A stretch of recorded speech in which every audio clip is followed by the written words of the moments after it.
ఊహించాలి. ఏ మంత్రం అవసరంలా, ఏ దేవుణ్ణి ఊహించుకోని అవసరంలా, కేవలము ముక్కు లోపలికి వెళ్ళే గాలి, వచ్చే గాలి. ముక్కు కొనలోంచి చల్లగా ఆక్సిజన్ పోతూ ఉంటుంది, కార్బన్ డైఆక్సైడ్ వస్తూ ఉంటుంది. ముక్కు లోపలికి వెళుతూ ఉంటుంది, వస్తూ ఉంటుంది. ఆ వెళ్ళే గాలిని, వచ్చే గాలిని గమనించాలి. ముక్కులోకి పోయేటప్పుడు గమనించాలి, వచ్చేటప్పుడు గమనించాలి. ఒక్క ఆలోచన కూడా వద్దు. ఇంటికాడ విషయాలు, జరిగిపోయిన విషయాలు, జరగబోయే విషయాలు, పక్క వాళ్ళు మన గురించి ఏమనుకుంటున్నారు, పరీక్షలు, టీవీలు, సినిమాలు ఏమి వద్దు. Empty mind. Giving complete rest to the mind is called meditation. కుటుంబాన్ని మర్చిపోదాం, పుస్తకాలను మర్చిపోదాం, పరిసరాలను మర్చిపోదాం, వాతావరణము, భూతకాలము, భవిష్యత్తు ఏమీ వద్దు.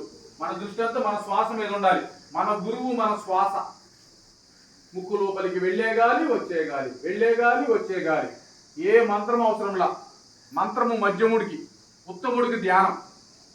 అందుకే వేమన యోగి చెప్పాడు, కలగురుడు కట్టు కర్మ చేయంబులు, మధ్యగురుడు కట్టు మంత్ర జపము, ఉత్తముండు కట్టు యోగ సామ్రాజ్యము, విశ్వదాభిరామ వినురవేమ.